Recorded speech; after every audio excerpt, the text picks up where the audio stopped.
Muy bien. Voy a Alejandro, explicar cómo va a estar la situación. Nos quedan 4 semanas de trabajo, 3 y 4 contando el día de hoy, pues, pero esta semana no les dejé tarea. Como pudieron haberse dado cuenta, se las voy a poner el lunes su tarea para las siguientes 3 semanas, me parece. Pero bueno, les voy a explicar. Esta semana vamos a tener nuestra clase, nuestra nuestro tema de valoración muscular.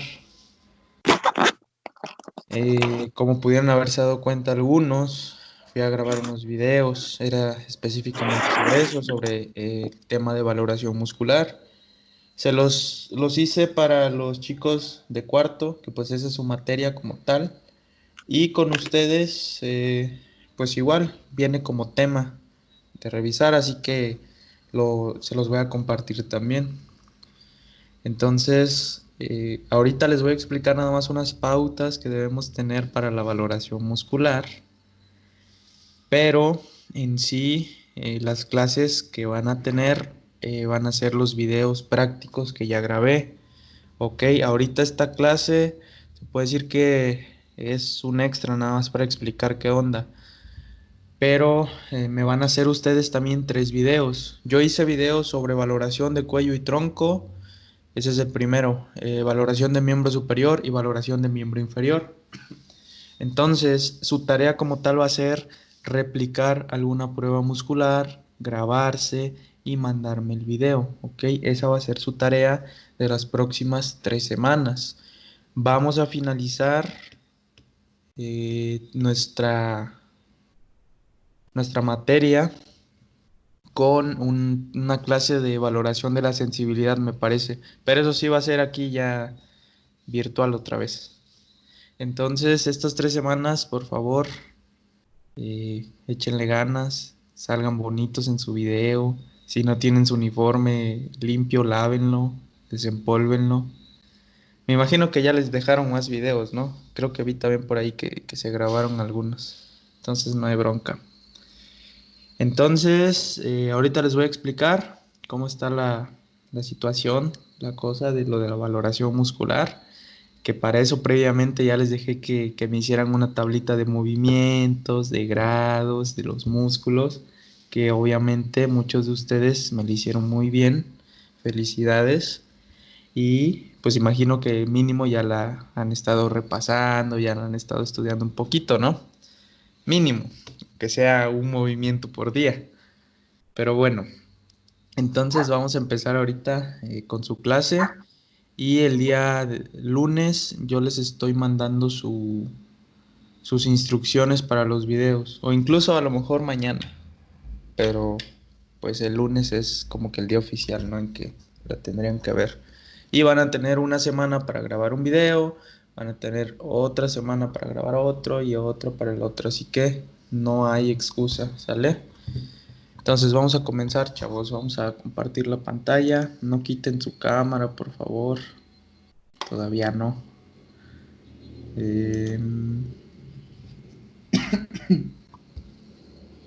Ok, creo que ya está compartiendo.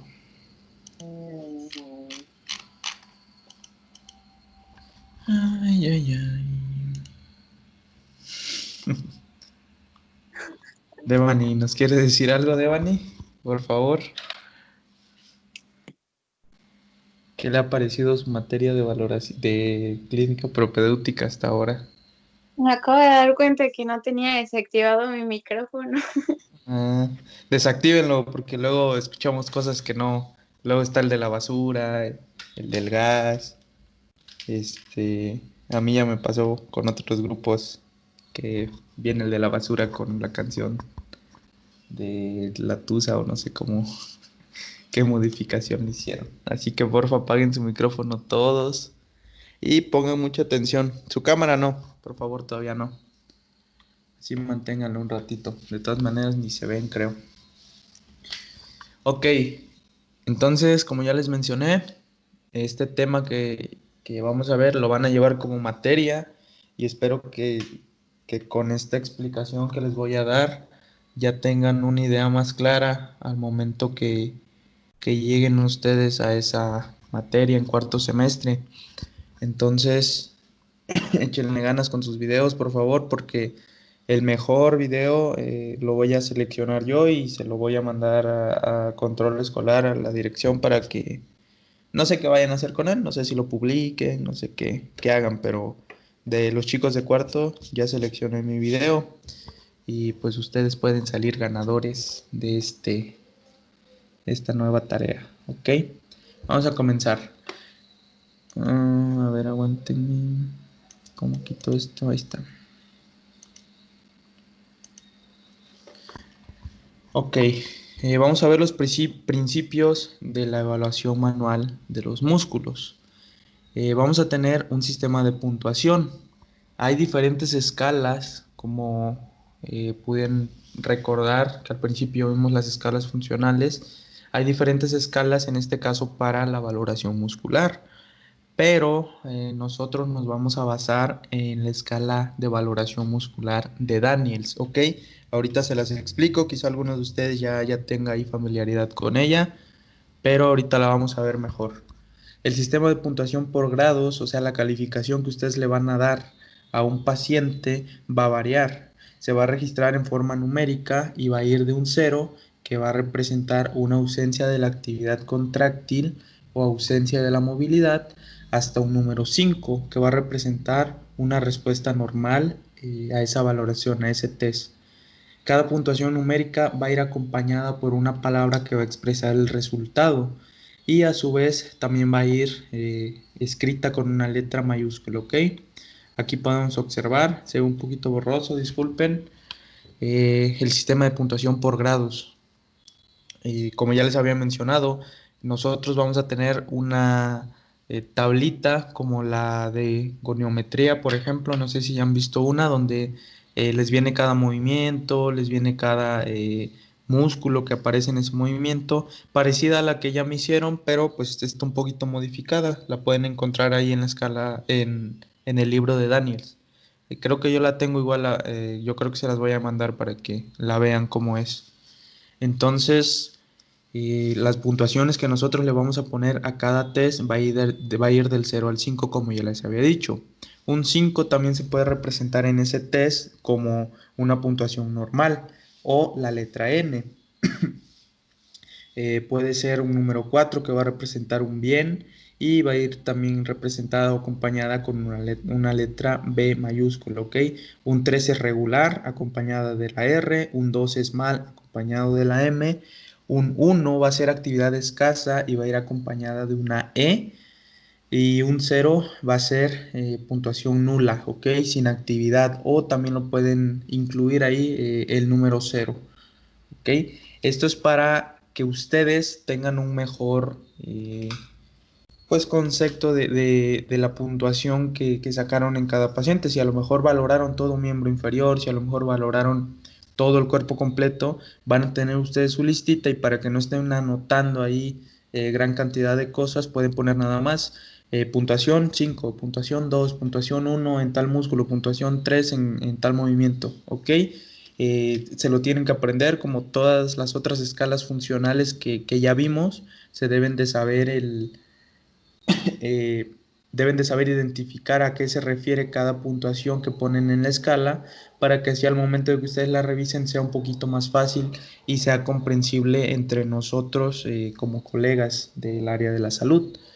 Entonces, esta es la puntuación que vamos a poner en la tablita, ¿ok? En la tabla de valoración de los músculos o los movimientos. Ahora, vámonos de lleno con la escala Daniels. ¿En qué nos vamos a basar para poner un 5, para poner un 2, para poner un 3? Vamos a basarnos en lo siguiente. Un grado 0 se puede considerar que hay una ausencia de la contractibilidad. ¿Qué quiere decir esto? El paciente no mueve para nada esa articulación, no está generando ningún movimiento. Ejemplo, van a valorar flexión de hombro, ¿no? pues los músculos encargados de la flexión de hombro, en este caso el deltoides y fibras anteriores, no va a generar ningún tipo de movilidad, ni siquiera va a ser palpable, ni siquiera va a ser visible, simplemente no hay nada de movimiento y a eso le vamos a implementar el grado 0, ¿ok? Un grado 1 van a ser vestigios de movimiento. ¿Qué quiere decir esto? En vestigios de movimiento ya vamos a poder observar al menos que el músculo eh, intenta empezar a contraerse, intenta empezar a generar movimiento. Sin embargo, pues la fuerza es tan poca que no va a lograr poder moverlo. Simplemente vemos ahí un cambio eh, en el volumen del músculo y también este puede ser o puede llegar a sentirse al momento de palparlo, ¿ok?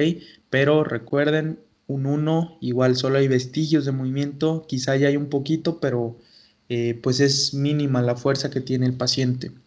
Un grado 2, aquí se puede considerar que un paciente tiene un 25% de su fuerza muscular y un grado 2 va a ser cuando la gama total de movimientos exista, pero no contra la gravedad.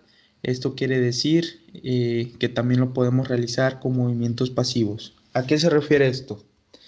Si ustedes valoran un músculo, pueden hacerlo a favor o en contra de la gravedad, dependiendo cómo posicionen al músculo. Un ejemplo, otra vez vámonos con la flexión de hombro. Si ustedes valoran a un paciente en posición de sedestación, o sea que esté sentado, ahí la gravedad va a influir, porque al momento de levantar el brazo, al momento de realizar la flexión, la gravedad está haciendo que el paciente regrese el brazo o que deje caer el brazo de nuevo. Mientras que si ustedes hacen lo siguiente, colocan al paciente en decúbito supino, por ejemplo, ahí están haciendo que el paciente no tenga ningún problema de estar luchando en contra de la gravedad. Obviamente el movimiento lo va a jalar hacia abajo, pero ya no va a hacer que se regrese a su posición inicial. No sé si me explico. Entonces, de esas dos maneras podríamos valorar nosotros la movilidad de un paciente a favor y en contra de la gravedad. Cuando la gravedad influye y hace que el paciente regrese su articulación, su extremidad a su punto inicial de movimiento, entonces estamos en contra de la gravedad. Cuando la gravedad no afecta o no hace que ese movimiento se regrese a su inicio, entonces estamos a favor de la gravedad. Un grado 2 quiere decir que el paciente va a tener toda la movilidad, pero a favor de la gravedad, ¿ok? La gravedad no va a influir ahí. Entonces también podemos meterlo aquí en movimientos pasivos porque solo podría realizar movimientos en contra de la gravedad si nosotros como fisioterapeutas somos los que movilizamos, o sea que el paciente no haga nada. ¿Por qué? Porque solo lo puede hacer cuando la gravedad no está influyendo. Entonces, vámonos a un grado 3. En el grado 3 se considera que el paciente ya tiene un 50% de su fuerza muscular. ¿Ok? ¿Qué quiere decir esto? Que el paciente probablemente ya va a tener toda la gama total de movimientos en contra de la gravedad, pero sin que nosotros le apliquemos ningún tipo de resistencia. ¿Ok? Eh, Va el mismo ejemplo, si quieren valorar un paciente en contra de la gravedad, tienen que hacer que la gravedad influya y le regrese ese movimiento a su punto inicial. En este caso, flexión de hombros, si lo valoramos con el paciente sentado, entonces la gravedad va a influir. Y cuando tiene un grado 3 de fuerza, quiere decir que el paciente sí puede realizar ese movimiento sin ayuda y sobre todo en contra de la gravedad. Pero cuando se le aplica una resistencia, pues el paciente ya no puede. Entonces, un grado 3 sería la gama total de movimientos contra la gravedad, pero sin que nosotros como fisioterapeutas le apliquemos una resistencia, ¿ok? Grado 4 se considera ya el 75% de la fuerza muscular. Aquí el paciente tiene la gama total de movimientos contra la gravedad y una resistencia mínima o resistencia muy leve eh, que el fisioterapeuta va a aplicar. Vamos de nuevo, el paciente está sentado, flexiona hombro en contra de gravedad, y lo hace de perfecto. Entonces vemos nosotros que le aplicamos un poquito de resistencia y aún así sigue realizando sus 180 grados de movilidad o 90 grados de movilidad, ¿no? Eh, pero cuando nosotros ya tratamos de implementar mucha más fuerza, mucha más resistencia para que el paciente no suba, nos damos cuenta que el paciente ya no puede realizar el movimiento. Entonces esto quiere decir que el paciente solo tiene un grado 4 de movilidad. Y por último, el grado 5. El grado 5 se considera que el paciente tiene una fuerza normal, ¿ok? Tiene todo su rango de movilidad completo en contra de la gravedad y también lo puede realizar cuando nosotros como fisioterapeutas le estamos poniendo una resistencia máxima, ¿ok? Cuando le estamos poniendo ya algo exagerado. Eso quiere decir que el paciente pues tiene toda su fuerza muscular o tiene una fuerza muscular normal. Entonces, la escala Daniels se basa en estos 5 grados. Grado 0, ausencia. Grado 1, vestigios, puede ser palpable o visible. Grado 2, movimientos pero a favor de la gravedad. Grado 3, movimientos completos pero en contra de la gravedad sin resistencia. Grado 4, movimientos completos contra gravedad y con resistencia mínima o resistencia leve. Y grado 5 es movilidad completa, pero con una resistencia máxima que nosotros le aplicamos. ¿Ok? Entonces, en esto nos vamos a basar para poder realizar una puntuación numérica de los grados de fuerza muscular. ¿Ok? Vamos ahora con dos tests. El primero es el test de ruptura. Estos dos tests que les voy a presentar van a ser solamente para los pacientes que lleguen a tener un grado 5 de fuerza muscular. ¿Ok? A un paciente con grado 2, grado 3, grado 4 no se las van a aplicar porque van a salir negativos. Estos test más que nada son para valorar un poquito o tener en contexto cuánta fuerza tiene el paciente. O sea, ya sabemos que tiene una fuerza normal, que tiene un grado 5, pero si queremos saber si el paciente resiste un poco más a ese grado 5 o si tiene la fuerza suficiente para tolerar muy bien ese grado 5, entonces aplicamos estos dos test. ¿Por qué? Puede que un paciente esté entre la línea ahí de cruzada entre el grado 4 y grado 5, como que ven que sí resiste la resistencia máxima, como que ven que no. Entonces, para eso pueden aplicar ustedes el test de ruptura y eh, el test de resistencia activa, ¿ok? El test de ruptura es el primero que les voy a explicar. Después de que el paciente llegó a su grado máximo de movilidad, en este caso vamos a tomar como ejemplo la flexión de codo que está hecha por el bíceps, cuando llegó a su grado máximo de movilidad, que son aproximadamente entre 140 y 150 grados, no recuerdo bien, eh, el fisioterapeuta, ojo, FT es fisioterapeuta, ¿eh? El fisioterapeuta le aplica una resistencia pidiéndole al paciente que resista esa posición y no se rompa. ¿Qué quiere decir esto? Nosotros vamos a permitir que el paciente llegue a su máximo, o sea, que flexione el codo a su máximo movimiento, su máxima angulación, y a partir de ahí le vamos a decir al paciente, ok, voy a tratar de extender tu codo, voy a tratar de romper este movimiento que tienes de flexión para convertirlo en extensión y tú tienes que resistir con toda la fuerza que puedas, evitando que se rompa esa posición, ¿ok? Entonces, el paciente se coloca en flexión, nosotros como fisios le aplicamos ahí la resistencia sobre la muñeca y empezamos a realizar un movimiento hacia abajo para llegar a extensión, extensión, extensión. Si el paciente resiste la flexión a pesar de que nosotros le aplicamos una muy fuerte resistencia, entonces el test es bueno, quiere decir que el test de ruptura salió negativo, por así decirlo, ya que no se rompió el movimiento. Si el paciente entonces vence ese movimiento de flexión y termina extendiendo el brazo, quiere decir que el test de ruptura salió positivo, ¿ok? Que no resistió pues su movimiento de flexión, no tiene la fuerza suficiente para aguantar a que la posición no se rompa. Entonces, este va a ser, les recuerdo, solamente aplicable para los grados 5 o si ustedes quieren como que aclararse la duda de que si está entre el grado 5 o el grado 4 y saber específicamente en cuál. Obviamente, si ustedes aplican esto con un grado 5 y el paciente lo resiste, mantiene la flexión, pues obviamente sí o sí tiene una fuerza normal e inclusive pues tiene un poco de fuerza extra, ¿ok? Y segundo, el test de resistencia activa. Esta va a ser una alternativa para el test de ruptura. En este test se va a aplicar una resistencia mínima y va a ir aumentando poco a poco hasta que el paciente no puede tolerar y consigue el cese del movimiento. La resistencia que vamos a aplicar nosotros se va a generar al principio del movimiento. Entonces, aquí tomamos de nuevo el ejemplo de la flexión. Cuando un paciente se encuentra en semiflexión o se encuentra en extensión total, pues le vamos a pedir que empiece a flexionar, que empiece a llevar su brazo, su antebrazo hacia arriba, que lo empiece a doblar, ¿ok? Y nosotros vamos a aplicar la resistencia, pero esta va a ser mínima y va a ir aumentando poco a poco conforme el test vaya avanzando.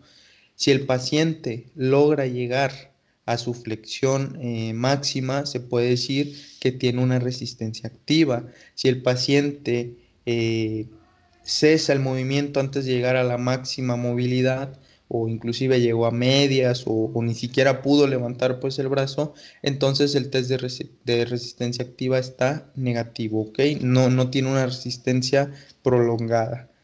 Y de aquí de igual manera nosotros vamos a poder darnos cuenta que el paciente pues no tiene la fuerza suficiente para quizá considerarlo en un grado 5 o puede que sí se le considere en un grado 5 pero pues no tiene una fuerza más allá de la normal, ¿ok? Solo va a ser un paciente normal. Entonces, estos dos test, les repito, van a ser alternativas que ustedes van a poder aplicar para conocer mejor cuánta fuerza tiene el paciente, en dado caso de que no se queden conformes a lo mejor con poner un grado 5 o que no estén muy seguros de que sea el grado 5, ¿ok? Y vamos con lo siguiente. Ya les expliqué ahorita lo de la resistencia, ¿ok? Una resistencia en este caso eh, para la evaluación o para las pruebas de valoración muscular se refiere a que es una fuerza externa que se va a aplicar mediante la realización de otro movimiento. En este caso ya les expliqué, flexión de codo, la fuerza externa la vamos a aplicar nosotros como oficios y el movimiento que vamos a realizar nosotros es tratar de llevarlo a extensión, mientras que el paciente va a intentar llevarse hacia flexión, ¿ok? Entonces, ¿cómo se va a aplicar esta resistencia o qué puntos debemos de tomar en cuenta para que nosotros apliquemos esa resistencia? La resistencia antes que nada se va a aplicar en el segmento distal donde se inserta el músculo con ciertas secciones. ¿Qué quiere decir esto? Creo que ya tienen bien claro qué es distal, qué es proximal y qué es medial, ¿ok? Imagínense que este es su antebrazo, ¿ok? Todo feo, todo meco, como dicen por ahí. Entonces, este es su antebrazo. Su parte distal del antebrazo, ¿cuál sería? Pues la parte más lejana, ¿ok? Su parte medial, pues sería su parte de en medio y su parte proximal sería la más cercana, ¿ok? Eh, la resistencia se va a aplicar siempre en el segmento distal donde se inserte el músculo, pero con ciertas excepciones. Ahorita vamos a ver esto, pero quiero que se aprendan esta regla básica, ¿ok? ¿Qué quiere decir esto? ¿Dónde se inserta el músculo bíceps? Se va a insertar por el tendón proximal el tendón distal del bíceps sobre la tuberosidad del radio, ¿ok? Como el radio en este caso es el segmento donde se va a insertar eh, la, donde se va a insertar el músculo que vamos a valorar en este caso para la flexión de hombro, entonces nosotros vamos a aplicar la resistencia en el segmento distal de donde se inserta el músculo. Como se inserta en el radio, vamos a colocar nosotros nuestra resistencia en su segmento distal, que sería aquí abajo en la muñeca, ¿ok? Segmento distal. Entonces, Esta es como que la regla básica para valorar, pero como ya les mencioné, hay excepciones. Ahorita vamos a ver cuáles son las más comunes, las dos excepciones más comunes. Pero apréndanse esa regla básica.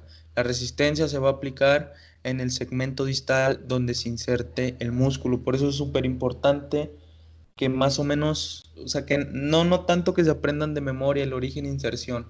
Yo sé que es difícil aprenderse de memoria todo eso, pero mínimo tengan una idea anatómica de dónde a dónde va un músculo, para que no se confundan o no se pierdan de todas estas cosas, ¿ok? Para que a lo mejor después confundan y apliquen mal un test de una valoración muscular. Les digo, no es necesario a lo mejor que se aprendan de memoria todo lo que dice el Daniels, todo lo que dice el Kendalls o cualquier otro músculo donde aparezca el origen e inserción. No es necesario, pero sí que se den una idea más o menos de dónde a dónde se origina y dónde se inserta el músculo. En este caso es muy importante para que apliquen la resistencia, ¿ok? La aplicación de la resistencia nunca debe de ser brusca ni irregular, o sea, no debe de generar sacudidas. Si aplican una resistencia debe de ser lenta y progresiva, ¿ok? Rítmica, deben de llevar una secuencia, no deben de hacer que empiecen a aplicar resistencia, estén temblando ustedes o que descansen tantito para agarrarlo bien al paciente y lo vuelvan a aplicar resistencia, no. Tienen que colocarse a la primera, tienen que colocarse bien a la primera, colocar bien su toma y su contratoma a la primera, para que no estén ahí deteniéndose o no estén acomodándose durante la prueba. Y estos son los principios claves que deben de tener para la aplicación de la resistencia, ¿ok? Vamos con lo de las excepciones que les había comentado. Aquí, como ya les dije, pues eh, el bíceps se va a insertar en la tuberosidad del radio. Entonces, pues nosotros vamos a colocar la resistencia, la muñeca, ¿ok? Aquí va a ir la resistencia en la parte distal de donde se inserte el músculo. Como se inserta aquí en el radio, va a ser en la muñeca. Los dos ejemplos que les había comentado. El primero, para la flexión de cadera, el psoas ilíaco. Este se va a insertar, como pueden darse cuenta aquí, ¡ay!, en la cabeza, en el trocánter mayor del fémur, perdón. Entonces, como se está insertando aquí en el fémur, y si se basan en la regla que les dije de la parte distal, lo ideal sería que pusieran su resistencia aquí, ¿no? Cerca de la rótula, por encima de la rótula, más o menos por los cóndilos femorales. Pero en este caso no se sigue esa regla. ¿Por qué? Este músculo es un músculo muy potente. Si además tomamos en cuenta que va a estar ayudado por músculos accesorios del cuádriceps que también van a ayudar a ese movimiento de flexión de cadera, entonces lo más conveniente no es colocar la resistencia aquí, en la parte distal, en este caso del fémur. ¿Por qué? Pues como es un músculo muy potente, muy fácilmente vamos a poder variar o vamos a poder equivocarnos en tomar una decisión para la puntuación de esa fuerza muscular. Entonces, lo ideal en este caso es aplicar lo siguiente. Vamos a tomar la parte distal, en este caso, pero del segmento siguiente, ¿ok? En este caso sería tibia y peroné o aproximadamente en el tobillo. Sale aquí, no les puedo dibujar porque no me alcanza la pantalla, pero la resistencia la aplicaríamos en el tobillo, ¿ok? En el caso de la flexión de cadera. ¿Por qué? Pues porque aquí los músculos son muy potentes y fácilmente podríamos equivocarnos o tener una mala puntuación si aplicamos la resistencia, en este caso, en la parte distal del fémur. Entonces nos vamos a ir al segmento que sigue, que sería tibia y peroné, y lo vamos a aplicar en su parte distal de estos segmentos, ¿ok? Y por último, aquí el romboides. Tenemos este ejemplo también por la siguiente manera, por la siguiente cuestión, perdón. Eh, el romboide se va a insertar más o menos en la línea media y el ángulo inferior de la escápula.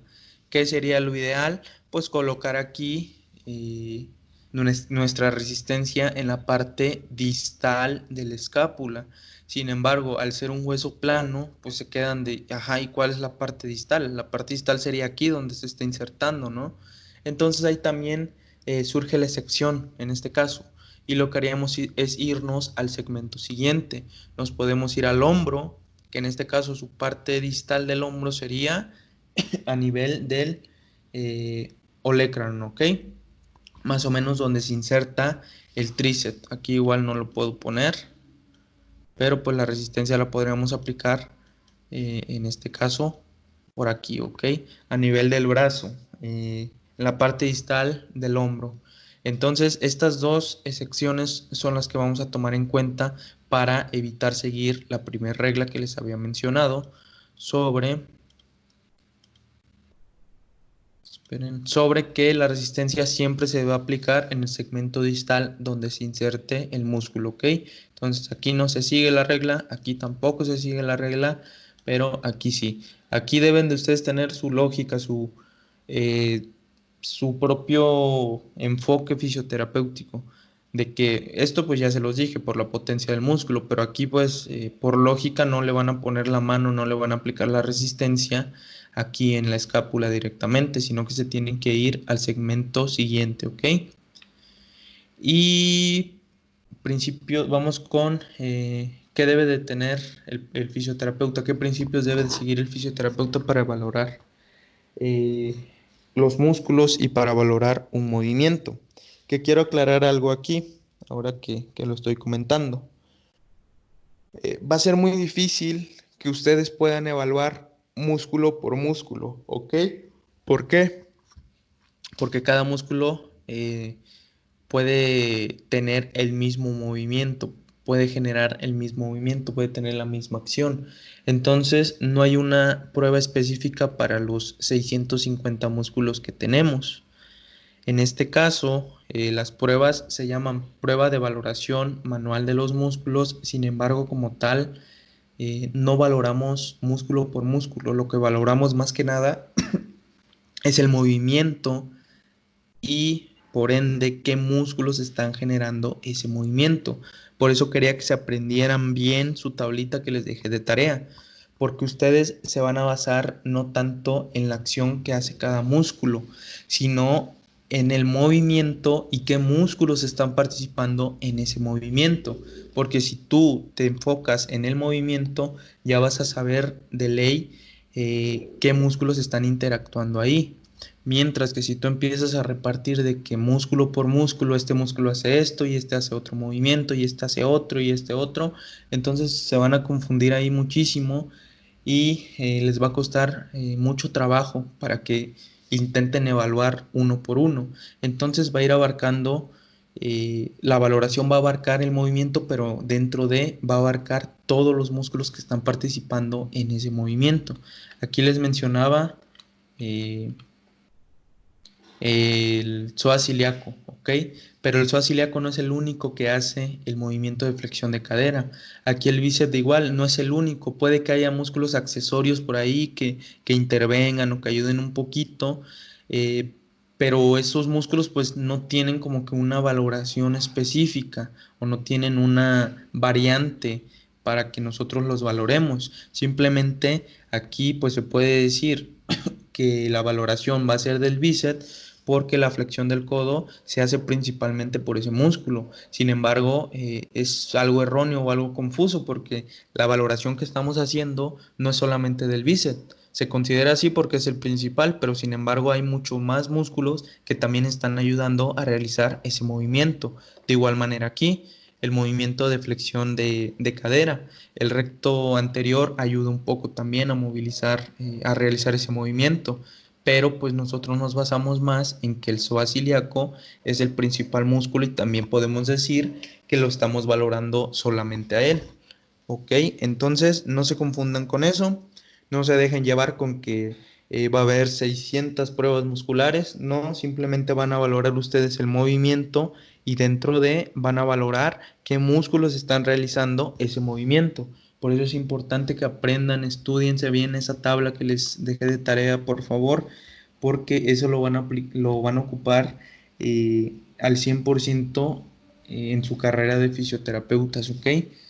Se van a acordar de mí cuando digan, ah, ya me sé los movimientos, ya me sé la acción, ya me sé el nervio, ya me sé el músculo. Todo esto es cuestión de que lo estén repasando, repasando y ya en cuestión de tiempo todo se les va a grabar, van a ver. Entonces, el examinador y la validez de la evaluación muscular. Primero, ¿qué conocimientos o qué conceptos debe de tener el fisioterapeuta para que sea válida esa evaluación muscular? Primero que nada, el conocimiento de la aplicación y características anatómicas del paciente, ¿ok? Pues saber bien cómo vamos a realizar la prueba, saber bien en qué posición lo vamos a aplicar y aquí lo que les mencionaba, saber qué movimiento vamos a hacer y pues dentro de él qué músculos están participando, ¿ok? Las características anatómicas. Conocimiento de la dirección de las fibras musculares, también súper importante al momento de realizar la aplicación de la resistencia. Deben de saber pues en qué sentido se contrae el músculo, ¿ok? Conocimiento de la función de los músculos, pues su acción, igual esto va, entra aquí arriba en su tablita que ya les dejé. Estar habituado con la posición y estabilización. Aquí me refiero mucho o me estoy enfocando a que ustedes deben de estar bien colocados. Las pruebas musculares pues deben de realizarse de forma precisa. Si ustedes están colocados de mala manera, tanto en su posición como en la toma para aplicación de la resistencia, y se equivocan o no están cómodos y regresan y vuelven a hacerlo igual y otra vez, entonces está perdiendo ya validez. No les digo que lo hagan perfecto a la primera, pero sí deben de ir practicando mucho eso para que vayan mejorando, mejorando conforme vayan realizando cada prueba y no afecten su validez, ¿ok?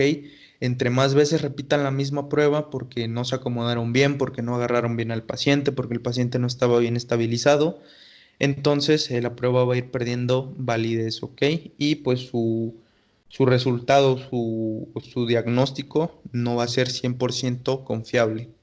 Capacidad para identificar pautas de sustitución, pues ver que el paciente no esté compensando con otros músculos, ¿ok? Por ejemplo, vamos de nuevo a la flexión de hombro, que el paciente lo realice bien sin que esté levantando o llevando hacia anteriormente su articulación del hombro, ¿ok?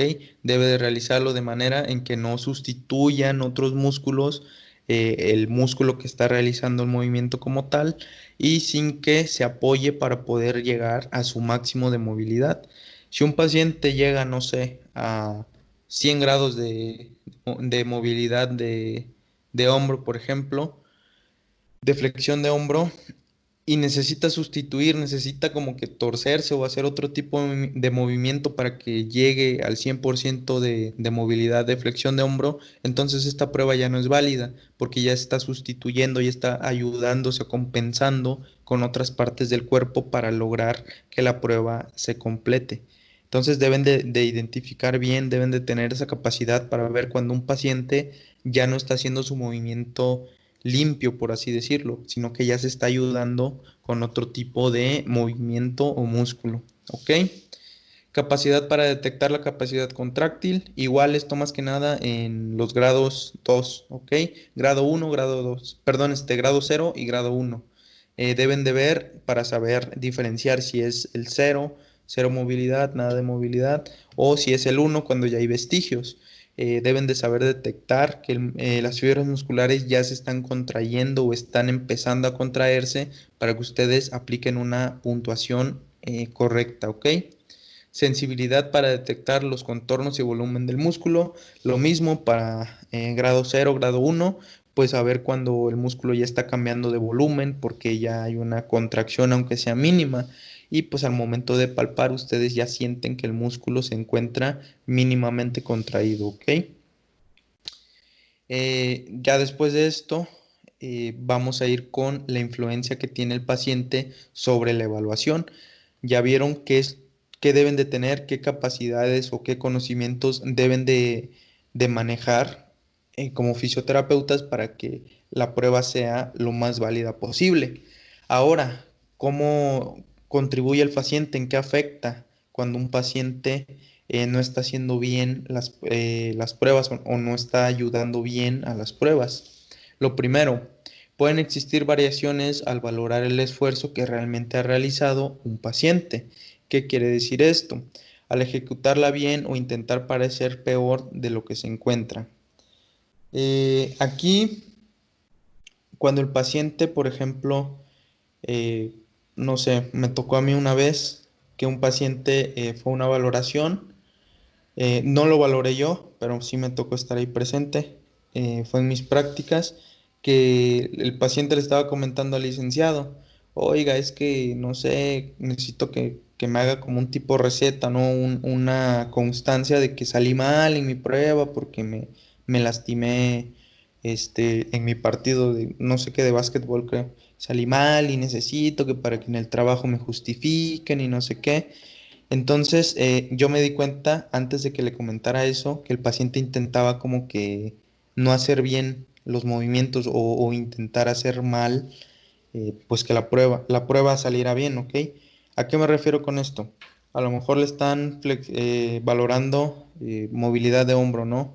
Flexión, extensión, aducción, abducción, y el paciente pues como que decía, no, es que es todo lo que llego, o no, ya no tengo fuerza. O sea, sí, sí podía, pero simplemente él quería salir mal o quería hacer creer que no podía realizar bien todos los movimientos, que no tenía la fuerza suficiente para que se le valorara así. Ya después le comentó, mire, ¿sabe qué es que yo necesito esto, que para que me den incapacidad y no sé qué? Entonces de ahí pues se vio, ¿no? De por qué el paciente quería parecer o quería intentar parecer que lo estaba haciendo o que se encontraba peor de lo que realmente se encuentra. A lo mejor tenía una fuerza de 4 y él aparentaba nada más una fuerza de 2. Entonces deben de tener mucho cuidado ahí cuando el paciente está intentando aparentar que no puede realizar bien el movimiento o que no tiene la fuerza suficiente. Después, puede variar la capacidad de los pacientes para soportar el dolor. Los pacientes con umbral de dolor alto van a tener la capacidad de tolerar más dolor. ¿Ok? ¿Qué quiere decir esto? Puede que haya pacientes que estén lesionados, pero como toleran mucho el dolor, ellos lo consideran algo normal. Entonces ustedes deben de tomar en cuenta también eso. Gesticulaciones del paciente, a lo mejor de su cara, que a lo mejor empieza a temblar o que el músculo se encuentre fatigado. O sea, cualquier indicio que ustedes vean de que el paciente se está aguantando o que el paciente pues tolera de más el dolor, aunque ustedes crean que está lesionado, pues deben de tomarlo en cuenta. Y por el otro lado están los pacientes pues más sensibles, que no tienen mucha tolerancia al dolor y que con tantito que le pongan ustedes resistencia, pues el paciente ya va a empezar a dar los gritos y se va a querer desmayar, etcétera, ¿no? Entonces existen estos dos casos, pero deben de tener en cuenta ustedes lo del umbral del dolor, que algunos resisten más y que otros resisten menos, ¿ok? Siguiente, limitación de la comprensión del paciente por las barreras culturales e idiomáticas. Pues cuando ustedes lleguen a tener un paciente que a lo mejor, pues no sé, no habla su mismo idioma o habla en otra lengua, o a lo mejor ustedes le dicen, se va a colocar en decúbito supino y va a realizar una flexión de 180 grados en posición horizontal, etcétera, ¿no? O sea, son cosas que a lo mejor por cultura el paciente no entiende o no comprende. Entonces, al momento de que ustedes den indicaciones, le deben de decir al paciente siempre de la forma más común para que él pueda comprenderlo. Por favor, acuéstese boca arriba, mire